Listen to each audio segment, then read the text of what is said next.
What's happening, everybody, and welcome back to the channel. My name is Adam and this is Vancity Audi. In this video, I'm going to cover my entire F1 fan experience that I was given the honor of by Shell to head out to Montreal and enjoy the Canadian Grand Prix. That was held on June 19th. I know we're in July now, but I have a super busy life, and this is the soonest I was able to put this together for you. So I'm going to do my best to recap every single thing that I was able to attend, everything that I was able to see, and everything that I was able to be a part of during the Canadian Grand Prix. So the first thing I did when I arrived in Montreal is my wife and I checked into the Humaniti Hotel. That's where we stayed for the weekend. It was a beautiful hotel right in the heart of Montreal, and I haven't been to Montreal for 19 years now, so it was nice to check back in and get reacquainted with the city. It is a beautiful, beautiful city, and if you haven't been there before, I highly recommend it. Humaniti put on a great stay for all of us. It was a big F1 experience that they put on. A lot of people that were staying at the hotel were part of F1, so we saw a lot of other people hanging around. That was a really nice place to stay and a great vibe overall. So the first thing my wife and I decided to partake in was the Shell Arcade. It was a really cool experience that Shell put together for the public, just to enjoy and have fun with, take photos, play games. It was located on the corner of St. Catherine Street and Crescent. The first thing we checked out was the Pennzoil setup. There was a game you could play against a friend, and it would test your reaction skills to see who had better reaction times. I didn't partake. I didn't want to be embarrassed in front of everybody with my clumsy, slow reaction skills, but it was really neat to see other people enjoying it. The game besides that was an oil change game where you could see how quickly you could change oil. Now, the first time I heard of that, I was like, how the hell are you going to do that without making a mess? They did it with water. So it was a neat little setup. You pour water in the top, you had to change the filter on the bottom. Overall, a pretty damn cool thing to do with Pennzoil. People could have fun and they could win prizes. So right beside the Pennzoil booth was a little RC car booth. Now, when I say remote control cars, I don't mean these big guys. They were these little dinky Ferraris, and they were connected via Bluetooth to a cell phone. Those cell phones were all lined up for the public to race each other with. It was really neat to see these things whip around the track. They moved with quite a bit of speed. And in the end, I managed to get my hands on one of those little RC cars, and I'm going to give it to one of my nephews. So right across the way from the RC cars was my big wow experience. There was an F1 car there, a Ferrari F1 car sitting on display. We could get within like 2 feet of it. Seeing one up close and personal was mind-blowing. I know that we were gonna go see these new modern day ones. This one I think was about from 2011, but still I've never been that up close and personal to one of these cars. And to see the aerodynamics and the stylings of it, the tires, like I was kind of starstruck, even though it wasn't a person, it was a vehicle. Anything motorsports is really cool to me. So that was a pretty damn cool experience to know that Ferrari and Shell had one out in the open for all of us to enjoy. So the last part of the Shell Arcade was probably the one I spent the most time in front of watching. They were driving simulators, back to back, simulating driving a real F1 car. The proper steering wheel, the crazy seats, big widescreen curve monitors, and they let anyone play. Anyone from the public could just walk right up and experience what it would be like to drive an F1 car. Again, I didn't partake. I was a little too shy. You guys know me, I'm a drag racer at heart. I don't know how to turn. I don't know how to brake and then accelerate out of a corner. I go down straight line and then put on the brakes and pull off to the side. That's all my talent and all my skill is. Anything above that, I couldn't handle. So I just took it all in and experienced the fun that other people were having. Every time someone got up from their seat, they had a massive smile across their face. So we had an incredible time at the Shell Arcade, and the next day we got to go to the track. The first time I've ever gone and seen F1 racing up close and personal. It was practice day. So I got to witness a lot of the cars up close and personal because the suite that I was sitting in was right at the end of pit lane. So I got to see cars practice launches one after another after another. That's my pride and joy right there. That's me, that's drag racing. I have to perfect a launch. So watching these guys dial it in, I was filming everything. I just felt like I couldn't believe what I was seeing, that I was a part of the experience. It was the neatest thing to see. They practiced the cars, they brought them back in, they checked the cars over, they ripped around again. It was very neat to see for the very first time, and the first time I had experienced F1 racing up close and personal. Now the next day was not so beautiful, and it was as if we landed in a different city in a different time of year. It was so cold, it was so wet, and it was just foul out. We ended up going to the track to watch qualifying that day. Ugh! Those poor drivers trying to get the most performance they possibly can out of these crazy multi-million-dollar cars, and it's pissing rain out and it's freezing cold. And I loved every minute of it. It was so neat to see what these guys are able to do with these crazy powerful machines and hunker down and really focus on getting the most out of them when the conditions were just gross. Now I'm taking it all in. I was freezing, but I was loving every minute of it. And then they say, Adam, would you like to check out the paddocks? We have an invite from Ferrari to go have lunch. It's like, what? Ferrari wants to have lunch? Is this what's going on right now? How is this even my life? Of course I want to go. So we packed up our stuff, we headed into the paddocks. Now for those that aren't familiar, in Montreal, you have the garages, then you have the paddocks, which is kind of like the walkway, and then you have the team tents all lined up. And each of their tents and their garages are lined up with one another, and then kind of bathrooms that everybody shares. The public and the drivers and the teams all share these washrooms, which I couldn't believe was actually happening. So we end up walking along, and just randomly, these people that I've seen on TV for 3-4 years now, they're just like you and me, walking on by doing their everyday thing. And that is, they're there to race, they're there to coach, they're there to do what they do. And I'm just kind of like jaw drop, taking it all in, trying not to be that creeper, but I got my phone out, I'm taking video of every driver that passes by. It was just nuts. So we go back and Ferrari sits us down. We have lunch with them. It was a beautiful lunch. I thank Ferrari so much for that. That was just so neat. Just a rare experience that I didn't think I'd ever be able to have. And then Ferrari asks, would you like to see the garage? I'm like, oh my God, how is this my life? What's going on?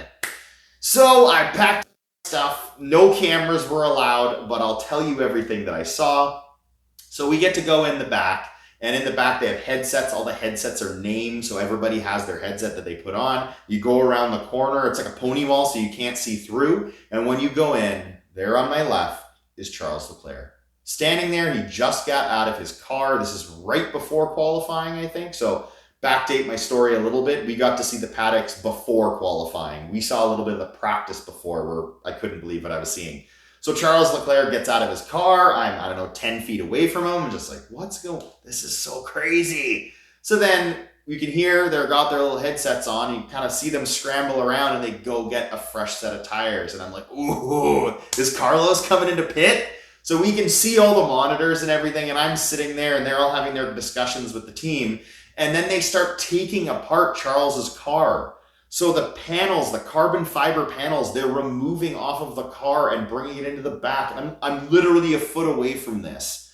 This is just beyond anything I could have expected. They take off his front wing and they're holding it. I'm just like, that is crazy. I'm right there and I'm seeing this all. So then to get back to the other side, in comes Carlos. And Carlos, they do the tires right in front of us. Turns off the car. And they're sitting there and they're kind of pondering. It looked like they weren't sure what they were going to do. They ended up getting the jack underneath the back of the car and they lifted it up and they kind of pulled it back into the garage. And they're sitting there. They have the tire change and they're sitting there, they're talking, and we're standing there. Look, I'm maybe 5 feet behind the car. I couldn't believe this. Carlos is right there. So they're talking amongst each other. And then a little bit of time goes by and I see kind of some huffle and puffle and just, whoa, kind of frazzled. And the guys come over and they start stripping off another set of tires. Now these tires are all wrapped with pressure sensors, with heat sensors. It's just crazy. In drag racing, I've seen a lot of this stuff, but this is on another level. This is at the world's highest level. So they strap them all off, they get them all lined up, and then someone kind of signals them, go, and they do a tire change right in front of us. They put the car down, and then all of a sudden, Carlos snaps the engine, oh my God, I got goosebumps telling the story. It was freaking crazy. Right in front of me, tire change, motor starts, and Carlos rips out of the pits. Like, seriously, I have goosebumps telling this. It was such a surreal experience. Just to be a part of it, just to be there, witness a fly on the wall, taking it all in. Jeez, it was so over the top. And then our host comes and says, "You guys have a good time?" And I'm just like, That doesn't even come close to describing what I just got to witness. It's so mental. So they escort us out. I have to like shake myself, pinch myself. What did I just experience? It was so crazy. So we go and we're sitting down with Ferrari again. Well, not with Ferrari, just at their tent. And we're talking amongst each other, and there's a gentleman sitting beside me, and I'm just like, "Hey, what's going on, man? How are you?" And we just start talking amongst each other, and seems to be a very, very down-to-earth guy. So we're just having casual conversation amongst one another. "Hey, you come here like you're just experiencing racing? You come here often?"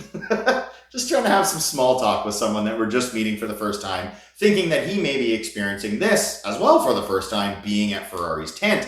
He's like, "No, I actually am at the racetrack all the time." We're like, "Oh, really? Like, oh, you work for somebody? Like, we've never seen this guy before. I don't know who this person is." And he's like, "Actually, yeah, I'm at the track all the time. I race. I'm a race car driver." And we're like, "Oh, cool." Like, we still don't have any idea who this guy is. He's just so down to earth and so chill. And we're like, "Well, would we know like of your team or who you race for?" And he just so casually says, just like slides off his tongue, "Yeah, I won the Daytona 500. What? So casual. We're just like, "What did you just say?" He's like, "Yeah, I won the Daytona 500 this year. I'm a NASCAR driver." And we're just like, "What's happening? How is this even our life right now?" Guy that won the Daytona 500 turns out to be Austin Cindric. He's the guy sitting beside me. I had no freaking clue. He's so chill and he was so cool. Definitely won me over as a fan. I have instantly started looking into NASCAR more because I had no idea about it before. In my defense, NASCAR isn't something that's heavily syndicated or shown on TV or anywhere in Canada that I know of. It's not something that's really shown much. So just the coolest, most down-to-earth guy. He's like, "Yeah, I raced for Team Penske and won the Daytona 500. No big deal." Like, just such a cool guy. If you guys don't watch NASCAR, I highly suggest you check the guy out. Just what an awesome dude. And I wanted to give him kind of a shout out on this video because it's not every day that you meet people super successful that are that humble. So I got to jump back a second here. I forgot something we did in the garage that I didn't mention just now. We were also given access to this cool little laboratory room. This was kind of my nerdage right here that I really enjoyed, is they test the fuels and the lubricants in these F1 cars. There's really, really strict standards that I found out about. And as like a fan of F1, it's just neat to see the level of how strict they are. Their testing of every single bit of the car to make sure everyone's on the same playing field. So we got to go in and they had shell technicians in there that were testing the fuel, testing the lubricants, and they have to send the results in to the FIA to make sure that they were within all the specs that they're allowed to be in. So that was really over the top as well. Just access that I can't believe I was given. Ferrari was just so over the top and so cool with all the different things they allowed me to participate in. As a fan, I was just like, this is so neat to see. So that kind of wrapped up the second day there. Qualifying was nuts. As I previously mentioned, it was so wet out and so cold, the drivers really had to fight for their position on that day. So we're down to the last day in Montreal, and that was the day of the Grand Prix. The nerves, they were high. We were ready in our swag. We wanted to represent, cheering on Team Ferrari. It was so neat to know what was happening.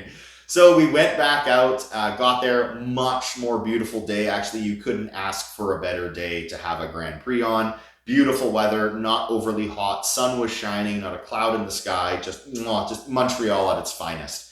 So something I forgot to mention earlier on the previous days that we went, to get to our suite, we needed to go by boat. Like, what the hell? You couldn't walk there. You couldn't drive there. We had to go by boat. So we putzed along in a boat. It was just what? You get there and there's a beautiful helicopter, just so over the top, so crazy. And I got to experience that the first 2 days. But on the final day, I got the Paddock Pass again. That's just like, this is so awesome. Who are we gonna see this time? So we got to walk through the paddocks again before the Grand Prix, saw a few more drivers up close and personal, walking by me, taking photos with fans. I didn't want to be that guy to like jump in front of someone and take a photo. I imagine if I'm ever lucky enough to be even remotely as close to famous as these people are, that I wouldn't necessarily want that to happen all the time, to jump in front of them and take a photo. To get your video taken, it is what it is. But I was trying to stand back and catch those videos. So I don't have any photos with any of the drivers. I wasn't that guy. I just wanted to kind of show you guys how close up and personal I was with them. So we got to take that in again. And once we were done that, we headed to our seats and we experienced the Grand Prix, something I will never forget.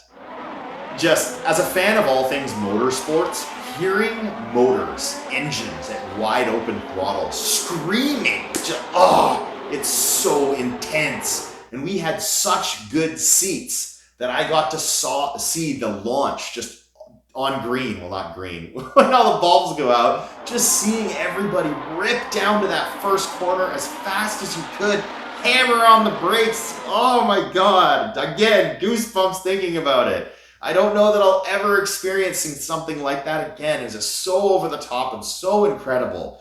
So we watch the race, the cars pit, and when they're through the pit and they're going out the exit lane, they're right in front of me. Boom! Just, it's so good. So good. I tried to catch as much footage as I could. It was so neat to see. So the race finished and it was just an incredible showing by Ferrari. Very, very excited about what we saw. Oh my God, I missed another part. Guys, I'm sorry. I experienced so much that weekend. I forgot one of the coolest things. On the day that we were in the paddocks, the second day or the first day? First day. So when it was gross out. As I mentioned, there's shared washrooms. I couldn't believe that. Like, I was under the impression there'd be more security on the back, like having bodyguards or people always with the drivers. These drivers, when they needed to do something, they went and did it. The coaches needed to do something, they did it. Carlos, he needed to go pee, like any other human being. And I was in the washroom, washing my hands, and I turn around and he's right in front of me. Good luck today, Carlos. And he looks at me, he's like, thanks, and goes pee. Just, what's going on? How did this happen to me? Freaking nuts. I forgot to mention that part, so I gotta backtrack a little, but yeah, that was crazy. So even more in my mind, just I really hope Carlos does well, and you're cheering for him, like you saw him up close and personal. You want Ferrari to win. Oh man, to come in second place and see that, it was, yeah, wow. Just incredible. I was so proud of the team and seeing it all come together. And yeah, it was just a once in a lifetime opportunity that was just blown away by. It's the coolest thing that I've ever experienced besides my wedding. Like, it's one of those days that I'll never forget. And even bringing it up now, a couple weeks later, talking about it, I get full body goosebumps. Just an experience as a fan of motorsport in general, as a fan of F1 racing that I will never forget. And I will always be so thankful to Shell for providing me the opportunity to go and witness it all firsthand, up close and personal. That wraps it up, guys. That's my summary of my events that took place out in Montreal on June 19th during the Canadian Grand Prix. Thank you so very much for watching. And until next time, take care.